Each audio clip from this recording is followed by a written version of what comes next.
Crime Stories with Nancy Grace.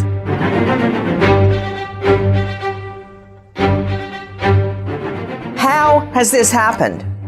A New York Times bestseller who's been on the bestseller list, I think, 166 consecutive weeks, has sold over 12 million copies of the book, which is now a major motion picture where the Crawdads sing, is wanted for questioning in a murder.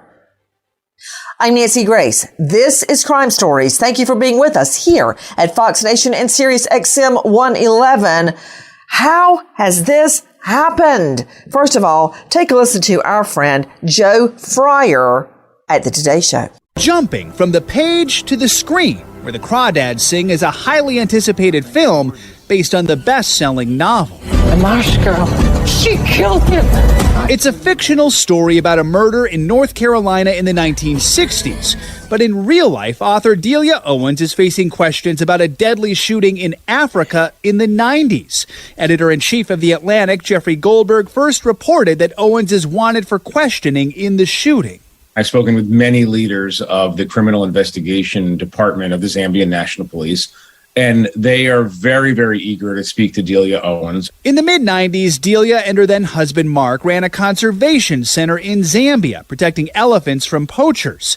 In 1996, they were the subject of an ABC documentary called Deadly Game, where one scene shows an alleged poacher being fatally shot. The victim is not identified, neither is the shooter, a mystery that was never solved. With me is an incredible panel to make sense of what we know right now, but the banner, the headline is a New York Times bestseller, an incredible author, sold over 12 million copies. Now the movie's coming out, Where the Crawdads Sing.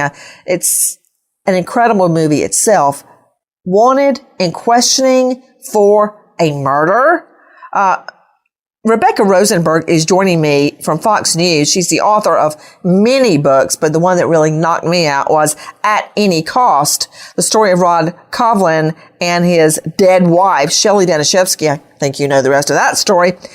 But before I go to Rebecca, I want to go to Grace Stafford, a longtime friend and colleague, host of Zoo Logic podcast, author, and zoo aquarium consultant. Gray, thank you for being with us. Gray, what's the name of your book? My book is called Zoomility, and it's on animal training in a zoo setting and tips you can use for your own animals at home. Zoomility.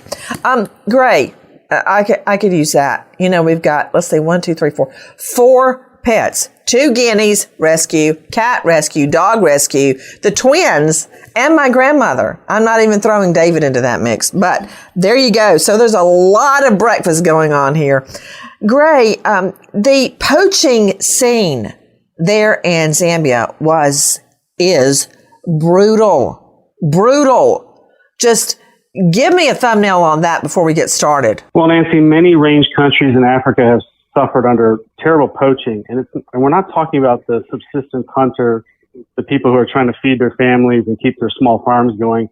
We're talking about organized crime on a mass scale, and unfortunately, very often the rangers designated to protect these areas are underpowered. They don't have the tools they need to go out and protect these areas and protect those elephants, as you say. So the poachers often have an upper hand in wiping out entire populations of animals, particularly endangered species like African elephants. Now, when you say organized crime, so this isn't a boy and his dad sneaking onto somebody's property and shooting a couple of birds and bringing them home, or shooting a squirrel or whatever they shoot and bringing it home. Because I remember growing up, not my brother, but some boys in our neighborhood would go and hunt rabbits and squirrels on a big landowner's farm, and they would bring them home and eat them. I guess if they could get through the buckshot, that's up to them.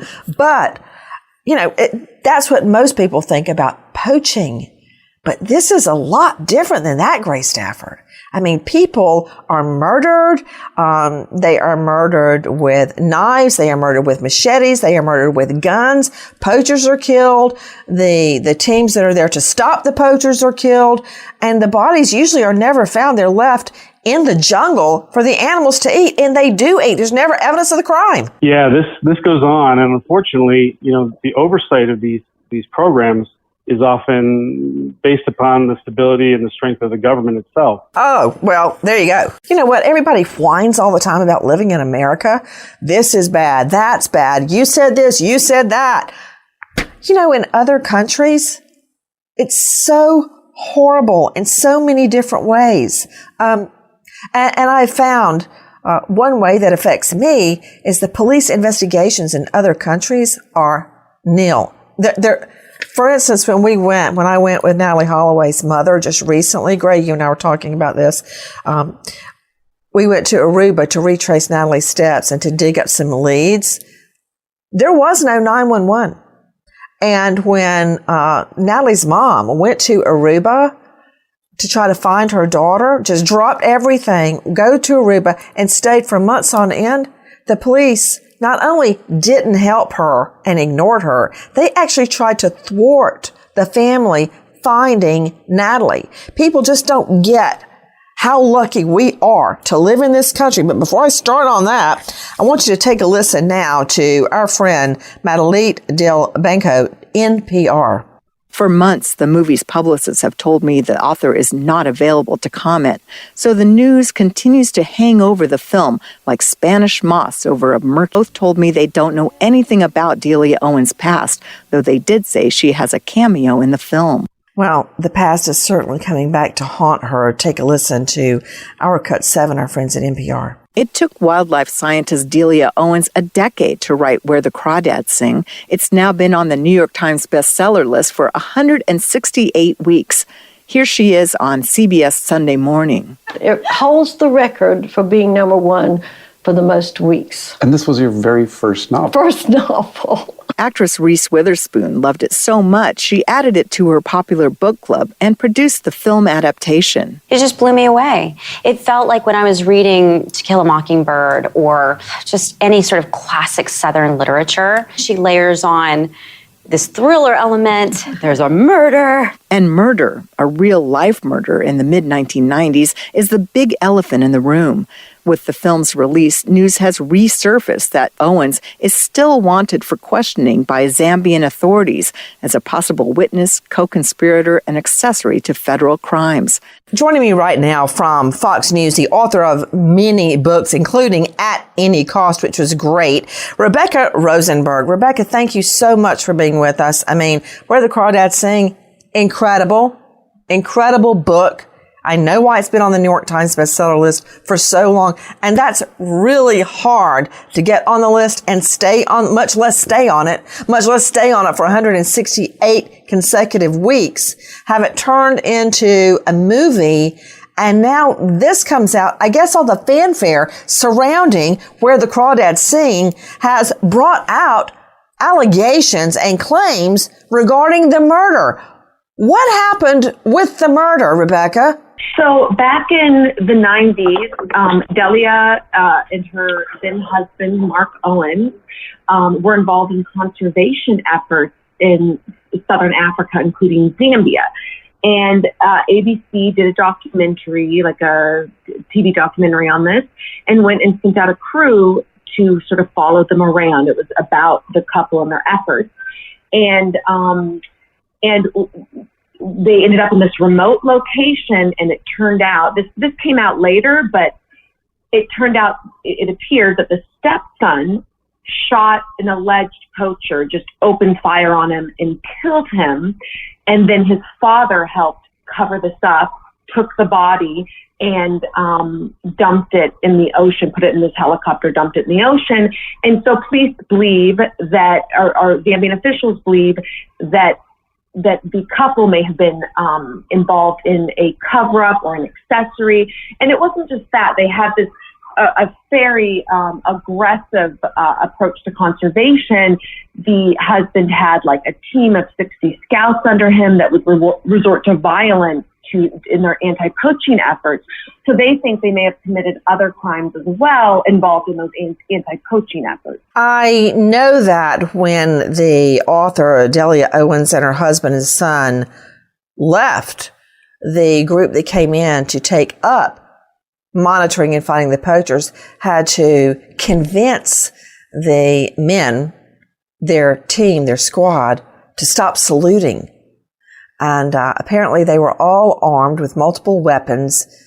And this poacher, whoever he may be, has never been found. Take a listen to our friend Jim Moret at Inside Edition. Nigel Smith is movies editor of People, which has also covered the story. Shortly after the killing, Delia and her ex-husband moved away from Africa to Idaho, a very remote part of Idaho, and basically kind of fled the scene, if you will. So you have to come to my horse parade. Reese Witherspoon fell in love with Owen's novel and produced the movie. The murder investigation was dormant for decades, but the success of the book and now the movie have put a spotlight on the case. I don't think this is the last we're going to be hearing from this, because Delia Owens is in the spotlight in such a huge way. Right now, we don't have any evidence, one way or the other, what happened. When you have a whole team or a squad of people that are all armed to the hilt, and someone allegedly gets shot, their body disposed of, who did what in the middle of a jungle? Is she and her family being targeted because they're famous now? Or did this really happen?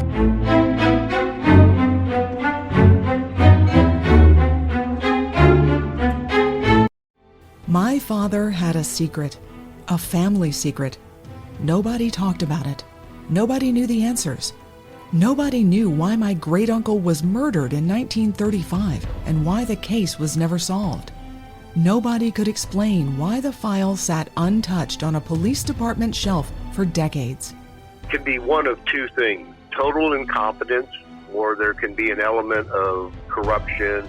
There were things that were just best left buried. I'm Karen Smith. I'm a retired detective. My dad held on to the family secret about Uncle Emery's murder for 50 years before he finally revealed what he knew, that my grandfather had been held as a suspect. Who killed my great-uncle? Join me for Season 2 of Shattered Souls and follow my journey to find out. This time, it's personal. Listen to Shattered Souls on the iHeartRadio app, Apple Podcasts, or wherever you get your podcasts. I'm Joseph Scott Morgan. I was the youngest medical legal death investigator in the country. I started my career on the mean streets of New Orleans and finished up as a senior investigator with the Fulton County Medical Examiner's Office in Atlanta. The first time I ever made a death notification, I knew after that moment that I was going to try to be as compassionate as I possibly could. When families are rocked by death, the only thing they really want are answers.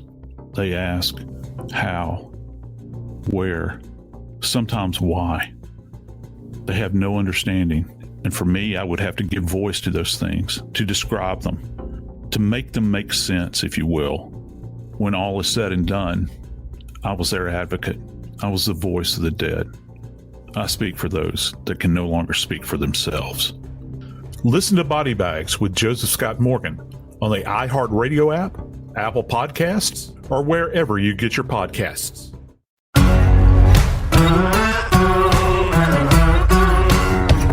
Crime Stories with Nancy Grace. Let me go to Mark Tate joining me, high-profile lawyer out of Savannah, Georgia, with the Tate Law Group. Mark Tate. Now, we both know the law that at least in your jurisdiction, a judge will no longer charge the jury at the end of the case on flight when you leave the scene of the crime, suggesting that that indicates guilt. However, the prosecutor can argue it. Let me just throw out an easy example. Scott Peterson. I mean, really. He's an example for so many things. But there he is with his hair dyed, bleach blonde, with his brother's ID, $10,000 cash, camping supplies, water filters, and of course, a lot of Viagra. So he's on the run. What does that indicate? Maybe nothing to you, Mark Tate, but to a jury, it means he was fleeing the crime and didn't want to get caught. And that is what is going to be argued here with Delia Owens and her husband and her stepson. Well, she's wanted for questioning, and apparently so is her stepson. However, as you well know, Nancy Ann, you don't have to answer police questions. You have a right, at least in the United States, for protection from that under the Fifth Amendment. So she doesn't have to answer anything. You don't have to help the police in their investigation. You can't lie to them because then you're obstructing, but you don't have to answer the questions. Also, I think there's a massive concern about Zambian investigatory and prosecutorial tactics. They are known, it's been written about in law reviews all over the country as well as internationally. They participate in the lower court level in what they call trial by ambush. And you don't have the right to discovery as you do in the United States criminal justice system, both federal and states. Instead, the prosecutors can hold everything back and spring it on you at trial, forcing your defense lawyer then to claim a continuance or request a continuance. Can I just respond to you? Absolutely. Okay. I'm asking you about a dead guy whose body is thrown in the ocean. And you're telling me about what a bad time defense attorneys have in Zambia in court because the prosecutor springs evidence on them. Okay, number one, you're putting the cart before the horse. So can we get the spotlight off an imaginary defense attorney at an imaginary trial in Zambia and focus on the fact that you're not in Kansas anymore? Of course, all the constitutional protections that we have do not apply in Zambia. And I think you got on that tangent correctly when you were talking about here in the U.S. anyway, you don't have to cooperate with police when you are a target, when you are a suspect or a person of interest. When you're a witness and you are summoned to come in and testify in court and you don't, you can sit your booty in jail until suddenly you decide to talk. You can enjoy 3 hots and a cot until it's time for you to testify. So, if they think it's the stepson, don't know if it is or isn't, but if they think the stepson fired the shot, he, in our country, wouldn't have to come in and cooperate, but the mother, the stepmother, the author, and her husband do. Because correct me if I'm wrong, if somehow the law has changed in the last couple of weeks, but there is no father, son, or mother, stepson privilege, such as attorney-client or priest-parishioner or husband-wife. Right? Correct. I think that's right. Sure. So you darn tootin' they're going to have to cooperate. I don't know what happens in Zambia, the United States. And, I don't either. Of course, if that was an American citizen who was killed, obviously she can be tried in the United States. First of all, she's not going to be tried because nobody's alleging that she pulled the trigger. It's the stepson, Tate. Well, we don't know. Okay, can you stop saying we don't know? Yeah. Because let's just do a blanket mark, Tate. And I know it helps your argument to keep saying I don't know. I don't know either. Does anybody on this panel know what happened? Because if you do, Jackie, Sydney, no, nobody knows. So that's a given. Well, I can tell you. I saw the video. Okay, tell me. Yes, there are. I saw the video. There were a number of people chasing a poacher. Exactly. Or what they say is a poacher, and a number of shots are fired into what appears to be a human that's no longer moving or no longer alive. Yep. No faces are seen. Mark Tate, I've got to say, you're absolutely correct on that. Guys, there's video. Take a listen to our friends at The New Yorker. This is Jeffrey Goldberg. My name is Jeffrey Goldberg, and I've written an article in this week's New Yorker about the activities of a pair of American conservationists, Mark and Delia Owens, who went to study hyenas and lions and other large mammals, but got caught up in what could be best described as the poaching wars. When Mark and Delia Owens got to the North Luangwa National Park, the poachers were decimating the park's elephant population, and they found virtually no law enforcement presence at all. They found scouts assigned to the park who were bedraggled and essentially unarmed. They raised money and bought uniforms and food and weapons to take these newly trained scouts into the bush, bringing the fight to the poachers. You know, I want to hear more from Jeff Goldberg, but I want to bring it home to Grace Stafford joining me, the host of Zoo Logic podcast. He's awesome. I met you first many, many years ago at the Wildlife World Natural Zoo, and you were the resident expert in the white tiger that I still have a photo of up right now. I'll never forget it. Gray Stafford joining me. He's an author of Zoomility, and he is a renowned consultant regarding zoos and aquariums. Gray, I can't stress it enough how violent the poaching scene in Zambia is. We're talking about poaching protected animals. We're talking about killing elephants, mommy and baby elephants, to saw off their tusks for the ivory. We're talking about, you tell me, you're the expert. I'm just a lawyer. I mean, it's brutal, and it's a high stakes money enterprise. Organized crime is there in the jungle, murdering these animals, taking their carcasses, taking whatever they can. It's a bloodbath in the jungle. It can be and has been historically in a lot of these countries. Like anything, the poaching crisis waxes and wanes. But when it's bad, it's really bad.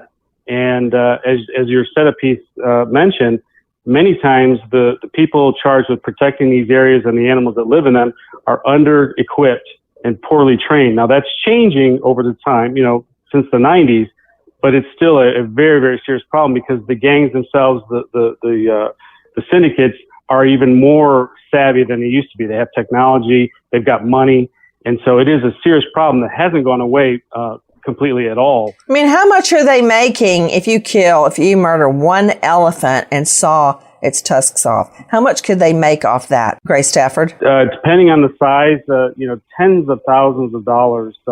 Obviously, the value of ivory changes, and there have been steps to try to reduce the value of ivory. China and others have tried to clamp down on legal ivory trade, much less illegal ivory trade. Mm-hmm.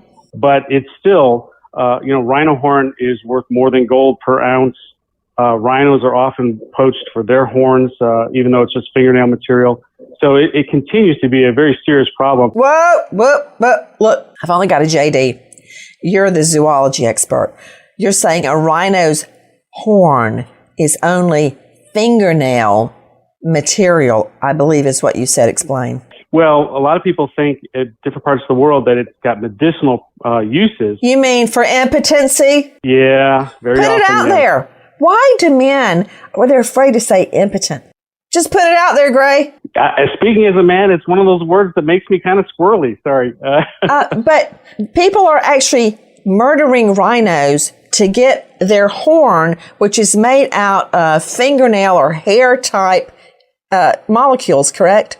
Yes, keratin, basically, your fingernail material. It's the same. So there is no medicinal purpose. There is no magical value to it. And yet these animals are hunted severely. In fact, rhinos are poached more severely by percentage than even elephants are for their ivory. So it's a very serious problem. Obviously, people are poaching for food sources. Oh, please stop. You want to tell me the syndicate crime lords are poaching in Zambia because they need the meat of a white tiger or a rhino? Really? Did you just say that? For some animals, smaller animals, the entire forests are being cleared out and the protein is sent to market. Yes. It's not just for ivory. To Dr. Jeff Gardier, board-certified clinical psychologist, professor, behavioral medicine at Truro, and author of The Causes of Autism and many other books. You can find him at drjeffgardier.com. When you're out there surviving in the jungle, do you get some type of a mentality where laws don't apply to you, you're surviving, and you'll do anything it takes to do that? Yeah, I think we see that at both sides of this argument. Whomever this poacher was, certainly, yes, you're right, Nancy, that the syndicates are involved in much of this poaching.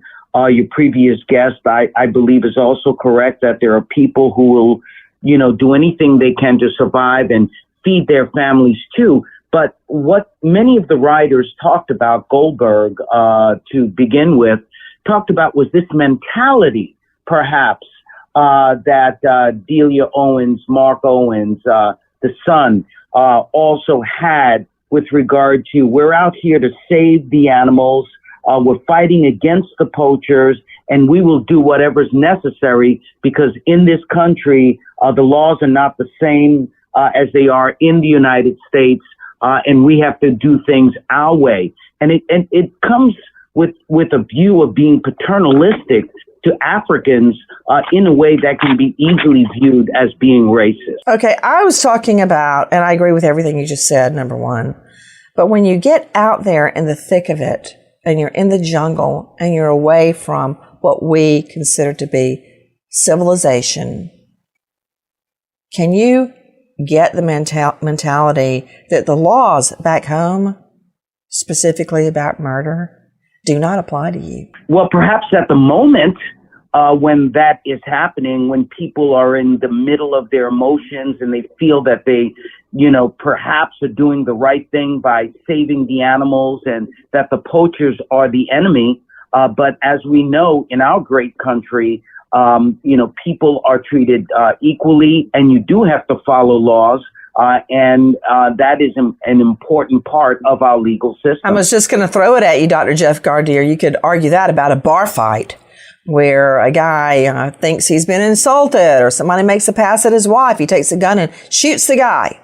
But you could argue, wow, I was protecting my wife, when that's absolutely a violation. That is absolutely a homicide that will be prosecuted. And in this case, if this occurred and you're saying I was protecting the animals, that's not going to fly in a U.S. court anyway. Guys, take a listen to, again, our friend Jeff Goldberg at The New Yorker. Mark and Delia Owens got a lot of attention for their work. They had an ABC crew come out to Zambia and spend a month with them. Okay, you find that route, you backtrack it into the hills, and you set up an ambush there, huh? Okay. In the course of filming, the ABC crew filmed the shooting of an alleged poacher, a suspected poacher. And the circumstances of this shooting, which was shown nationally on ABC in 1996, are the center point of this article. On this mission, we would witness the ultimate price paid by a suspected poacher. Early in the morning, a scout discovers an abandoned campsite. Lying on the ground are shotgun shells. So the scout decides to wait in ambush. Our cameras begin rolling again after a shot is fired at the returning trespasser. So there's video. Irv Brandt joining me, former U.S. Marshal Service International Investigations Branch, author of Flying Solo, Top of the World on Amazon. You can find him at irvbrandt.com. Irv, I want you to listen to one more thing. Take a listen to our friends at NPR. She and her then-husband, Mark, were living in Zambia as animal conservationists, trying to save elephants from poachers. Journalist Jeffrey Goldberg first wrote about this for The New Yorker in 2010, and more recently, The Atlantic magazine, where he's now editor-in-chief. His reporting suggests the Owens set up a brutal operation to go after anyone who was a threat to the elephant reserve. In fact, an ABC News crew documenting the Owens' work in 1995 actually captured the execution of a suspected poacher. Here's a clip with gunshots from the show Turning Point. The bodies of the poachers are often left where they fall for the animals to eat. Conservation, morality, Africa. The shooter of the unidentified man was never seen on camera, a body was never found, and no one has been formally charged with the crime. Some witnesses reportedly implicated Mark Owens and his son Christopher, according to Jeffrey Goldberg, but the journalist says their attorneys have issued statements of denial in the killing. To Rebecca Rosenberg, Fox News and author of At Any Cost. Rebecca, are those facts correct as you understand them? There are people that state the stepson was the shooter? Yes. So I think that the most, the strongest corroboration comes from the ABC cameraman, Chris Everson, who spoke to Jeffrey Goldberg and said he witnessed the killing and that the stepson opened fire on this alleged poacher and then continued to shoot him when he was down on the ground and still alive. And there were just 3 of them there at that point. And this is also the conclusion of the Zambian government. After they launched an investigation and they issued a report, this is what they concluded that they believed happened. that he was the shooter and that his father helped dispose of the body by putting it in a helicopter and dumping it in the ocean. So, and I just want to add, like, this is so unusual for there to be a literal snuff film televised on American television. It's just so unusual. I don't think I've ever seen that. And it was just a very odd decision for them to make. I'm curious, Rebecca Rosenberg, I keep hearing the phrase ambush.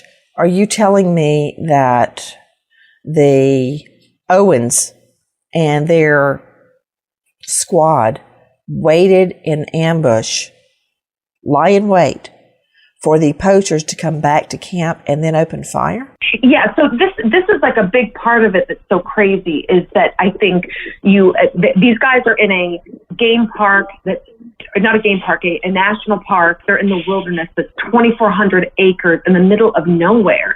And it's like the basic rules seem to not apply to them.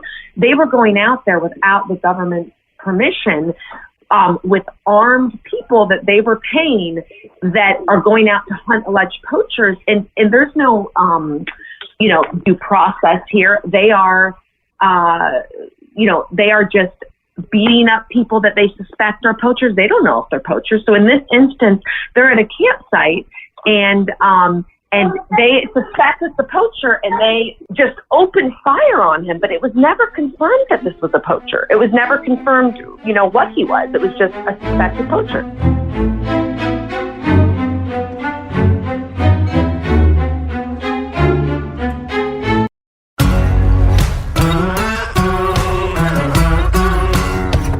Crime Stories with Nancy Grace. Now to Irv Brandt, as I mentioned earlier, former U.S. Marshal Service International Investigations Branch and author of Flying Solo, Top of the World on Amazon. Irv Brandt, it's my understanding we do not have an extradition treaty with Zambia. So they can want the Owens all they can, but they're not going to get them under an extradition treaty. What do you make of this? Is there any evidence left? I mean, this happened a while back. No missing persons report has been filed regarding whoever was shot. I don't know if he was even from Zambia. So, Irv Brandt, what do you make of it? Well, Nancy, we do have an extradition treaty with Zambia. It was ratified in 1935 with the United Kingdom, and then it was kept in place when Zambia got its independence in 1964. That's pretty common with our extradition treaties with former British colonies. Mm-hmm. For example, Hong Kong we have an extradition treaty with Hong Kong, but it's from the British treaty that they just left in place. So in theory, Owens could be extradited, but to gain extradition, it would have to be compelling evidence against someone. And like you said, you didn't identify the victim. You don't have a body. You don't have any physical evidence. So the chances of gaining extradition are basically non-existent. Well, you're right about the evidence. Take a listen to our cut 4, our friends at the New Yorker. ABC never tells us if they investigated who this alleged poacher was, if they ever learned his name or what village he came from, or whether he was in fact a poacher at all. When this film was screened in Zambia, it caused a bit of an uproar. What happened was a film that was designed to bring credit to their work instead opened up some questions. The American embassy told them that it wouldn't be safe for them to come back given the investigation, the equipment, and the buildings of their project in the park were seized by the government, and the work did continue, but it continued without the Owenses. They never came back. So there goes all the evidence. To Dr. Tim Gallagher, who's been waiting patiently, medical examiner for the state of Florida. You can find him at pathcaremed.com, lecturer at Florida Medical School of Forensic Medicine. He is the founder and host, this is incredible, of the International Forensic Medicine Death Investigation Conference. Dr. Gallagher, if the facts are as presented, there is no body. The body was dumped in the ocean very methodically. At the time, there may have been blood evidence. I don't know that the DNA protocols are in place in Zambia, but if you have blood evidence and you have witnesses, that makes a case. If you had blood evidence, what could you do with it without knowing who the victim is? There's nothing to compare it to. Oh, well, we do have precedents for that here in Florida. The Toledo case was just that. There was no body found, but there was blood evidence, and the pattern of the blood that was found suggested homicidal violence. Oh, right. Okay. Talk regular people talk. You know what you just made me think of? Jennifer Dulos, the she's dead, Connecticut mom of 5. So much blood was found in her home. In fact, you and I talked about, I don't know if you remember, that she has to be dead. Her body's somewhere with that amount of blood evidence. And you're saying, well, you say it. You tell me. How can the blood evidence show there was absolutely a death? Well, if you look at the pattern of the blood, if you see the amount of the blood, and they can enhance it with different chemicals such as luminol, and you can see that the amount of blood that is on the ground, you can often see blood that is on the walls of the building. You could sometimes even find blood on the furniture.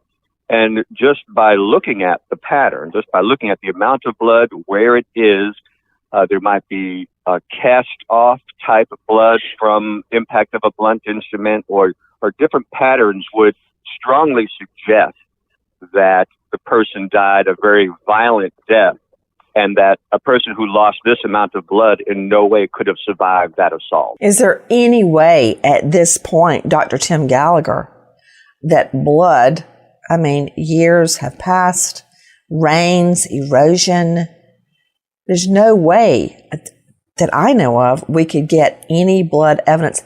Bullets, however, that's a totally different thing. But what about blood? Well, that would be very difficult. It does degrade over time. One of the most important molecules in blood is iron, and iron does oxidize or rust, let's say, or degrades quite quickly in the elements. So that would be unretrievable. You can test for iron and then suggest that it could have been that the source of the iron could have been blood, but for DNA to survive the elements in the open like that over years of time, especially in an environment such as Africa, would be very, very remote, to say the least. Irv Brandt joining me, author of Flying Solo. Irv, what about bullets or shells? I guarantee you, if this happened, they did not stick around and pick up the ballistics evidence. Oh, that's correct, Nancy. This alleged murder took place 3 decades ago. There was no,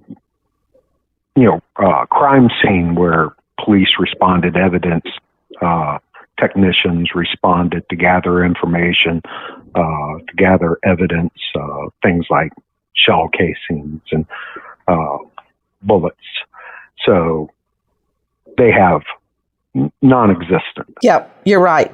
Now, Delia Owens, the author of Where the Crawdads Sing, the bestseller, the hit movie, she has a very different story about what happened. Take a listen to our Cut 12. This is Delia Owens on Upon Reflection, UWTV. One morning we were watching these elephants across the river from our camp, and the poachers started shooting at them, just in full view of our camp. And we were just outraged. So we knew we couldn't trust the game guard. So Mark took off in our airplane and flew that night. And he took one of our trusted Bimba workers with him. And he had the shotgun filled with shells. But these were not normal shells. They were filled with firecrackers. Cherry bombs. And Mark flew down, zoomed down just over the poachers' camp and fired on the poachers with these cherry bombs. They were harmless, but the poachers didn't know this, of course. And they just make this huge explosion. And he flew after those poachers, and then every single night, in the middle of the night, he would fly and bomb these poachers' camps with cherry bombs. And this really frightened them out of the park. maybe I'm missing something, but Rebecca Rosenberg, that sounds like an entirely different incident than what we're talking about, the shooting, the alleged shooting. Yeah, I mean, this is just part of their operations. They sort of almost went to war with the alleged poachers and would do things like this where, and there's some, I think Jeffrey Goldberg says that there's some debate on whether that was just cherry bombs or whether they were firing live ammunition. But they were almost like in combat with these poachers. Both, they said they feared that the poachers were trying to kill them, and that they, that they definitely were armed and wanted them to think that they were a threat to the poachers. I mean, that sounds like a completely different incident. Mark Tate with me, high-profile lawyer out of Savannah. Mark, that sounds like what Delia said could absolutely be true, that her husband would fly over the poachers' camp and fire cherry bombs to scare them. That sounds like a whole different incident as opposed to lying in wait at a poacher's camp or a person's camp. I don't know that they were poachers. And when they show up, they start shooting, including after the person's down on the ground. Sure. It's a completely different scenario that she has outlined in that very exciting story. That's exciting that Mark's flying an airplane, shooting cherry bombs out of a shotgun. I don't know exactly how you load cherry bombs in a shotgun shell. Apparently, Mark Owens a heck of a ballistics guy. But anyway, they were throwing cherry bombs at poachers. That's cool. That doesn't have a thing on earth to do with what ABC, with what ABC showed on television. There is no doubt they showed a man being shot to death on TV, and the shots continued after he was apparently not moving on the ground. So, what we don't know is what happened immediately prior to that. Did he brandish a firearm? And so they're going to say they were using deadly force in response to deadly force. I don't know. There are reasons why you can kill somebody. One of them is if they brandish firearms and using deadly force against you. They didn't bother to tell us that. ABC didn't investigate it. Well, it's on video. So Rebecca Rosenberg, Fox News and author, you hear Tate's theory. The video is so chaotic. But what do you see on the video from ABC? I think it shows a man being essentially murdered. And I don't think, and I think you have a witness who sort of explains what happened. In the video, who's there, and he works for ABC. And what I also find really interesting is nobody ever reported this. Like, ABC didn't report it to the government. Nobody reported this to anyone, which is also just so strange to me. And one thing that we didn't touch upon here is that Chris Everson, the stepson, had kind of a troubled history. And he was assigned, according to Jeffrey Goldberg, to train the scouts in hand-to-hand combat, and he was just this 25-year-old kid from the U.S. And there were claims that he would beat scouts to discipline them. So you have kind of this, slightly unusual backstory with him, who's accused of being the shooter here. Delia Owens, the bestseller, Mark Owens, her ex-husband, and stepson, Christopher Owens, all deny involvement in the incident. We wait as justice unfolds. Nancy Grace, Crime Story, signing off. Goodbye, friend.